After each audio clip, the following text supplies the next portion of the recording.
ආයිබෝවන්. අද මම ඔයගලන්ට කියලා දෙන්න හදන්නේ වෙනස්ම විදිහේ පැලයක් සිටවා ගන්නා විදිය. ඒ කියන්නේ මේ අපි ගෙදරක තියෙනවනේ දැන් පිච්ච වර්ග කීපයක් තියෙනවනේ. මගේ ගෙදර තිබුණා මේ ඒ කියන්නේ රෝස පිච්ච කියලා කියන පොකුරු පිච්ච කියලා කියන සුවඳ හමන පිච්ච වර්ගයක් තියෙන රෝස් මල්ලේ අන්න ඒක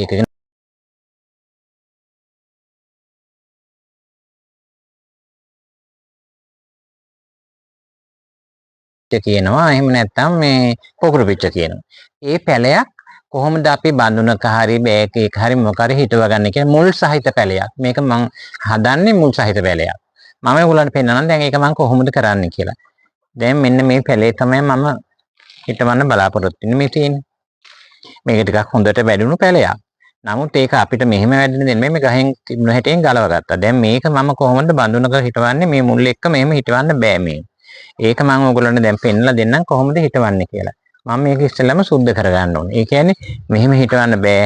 දැන් පොළොවේ හිටවන්න සමහර විට මේවා මුල් එක්ක හිටවන්න පුළුවන් නේද කියලා අහනවා.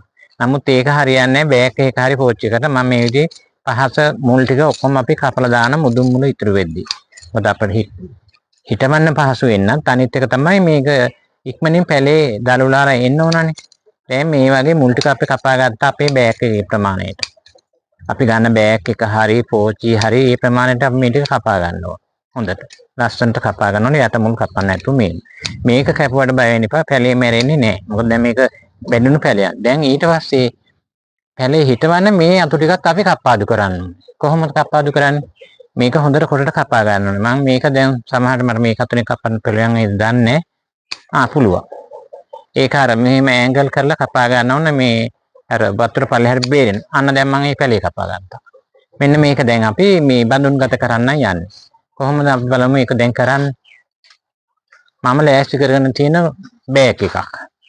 මම මේ බෑග් එකට පස් ටිකක් පුරවලා තියෙනවා. දැන් අපි මේක මුල් ටික එකතු කරලා මේ විදිහට පස් මේක හැලුනට කමක් නැහැ. මේක තියෙනවනේ ඇතුලේ පස් දාලා මම දැන් මෙන්න මෙහෙම හොඳට මේ පැලේට ඇතුළට පැලේ රුංග ගන්නවා. පෝච්චි එක නම් පෝච්චි එක ඇතුලේ තියා ගන්න ඕන. බෑග් එකක් නම් මම බෑග් එකට මට ලේසි වෙන හන්ද තමයි එහෙම හිටවන්නේ. මොකද මේක සමහරට මං සේල් කරන නිසා පෝච්චි වල දෙන්න බැහැනේ. ඉතින් මෙන්න මෙහෙම දැන් අපි පැලේ දාගත්තානේ අපි. යට හැබැයි කොම්පෝස්ට් දාලා තියෙන. කොම්පෝස්ට්ුයි බැලි මිශ්‍රණය කරලා භාගයක්ම දාලා තියෙන්නේ. මට දැන් වෙලාව අනුව එහෙම කරන්න වුණා. ඊට පස්සේ දැන් මේකේ තියෙනවනේ අපිට මේ උඩ මුල් ටික. ඒ මුල් වැහෙන්න අපි කොම්පෝස්ට් බැලි මිශ්‍රණය දා ගන්න ඕනේ. දැන් මෙතන මට තියෙනවා කොම්පෝස්ට් හදපු මිශ්‍රණයක්.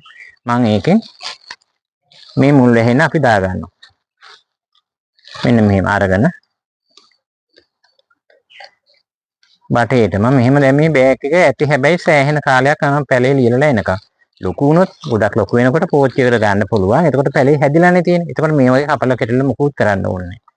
මෙන්න මෙහෙම. දැන් මම කොම්පෝස්ට් එක ටික නම් පැලේ හැදෙන්න අපි පෝරත් මේකට දීලානේ තියෙන්නේ. මෙන්න මෙහෙම. පැලේ මේ උස මට්ටම මුල් වැහෙනකම් අපි මේක දාලා මේ වගේ සියලුම මුල් ටික යට කරලා අතින් මෙහෙම තද කර ගන්නවා. පැලේ හයි වෙන්න. මෙන්න මෙහෙම තද කරන්න ඕන. මොකද හේතුව මේක ටිකක් ලොකු පැලයක්නේ. මුල් අල්ලන්නේ නෑ නැත්තම්. නිකන් උඩින් තිබ්බොත් ගැලවිලා එන්නේ. නැත්තම් මුල් ටික තැඹිලා මැරෙන්න පුළුවන්. ඒ නිසා. ඔය දැන් පේනනේ පැලේ ශක්තිමත් වෙලා තියෙනවා. අර අපි ඉටි කැපුවේ නැත්තම් දැන් ගෙවල් වල පැලයක් කරලා ඉටිත් එකම එහෙම හිටෙව්වොත් ටිකක් අමාරුයි. අර වෙයිලා පොළ හැලෙනවා. එහෙම වෙනවා. මේකෙදි වෙන්නේ මොකද අපි මුල් එක්කමනේ මේක හිටෙව්වේ. මුල් එක්කම හිටෙව්වම මේකේ දැන් සතියක් දෙකක් යනකොට මේකේ දලුලාලා එනවා. හැබැයි මේකට දැන් අනිත් නම් මම කියනවා සමහර විට මේකට වතුර දාන්න ඕනේ. දැන් හිටවපු ගාම අපි මේකට හොඳ වතුර එකක් අපි වක් කරන්න ඕන. ඒ කියන්නේ කටමැට්ටමට වගේ පිරලා යන තරමට වක් කරන්න. ඊට පස්සේ අපි දවස් දෙක තුනකින් මේක පොඩි හෙවණක තියන්න ඕන. අවුවට දාන්න බෑ. දැන් මේකට වතුර එකක් අපි දැම්ම කියලා හිතනවා. මේක මේ හරියට ඉතන වතුර දාන්න. ඊට පස්සේ පිරලා යන තැනක තියන්න. ඊට පස්සේ මේක දවස් 3-4ක් ප්‍රොපගේට් කරන්න ඕනේ. ඒ කියන්නේ වහන්න ඕනේ නැහැ. එහෙම එකකුත් තියෙනවා.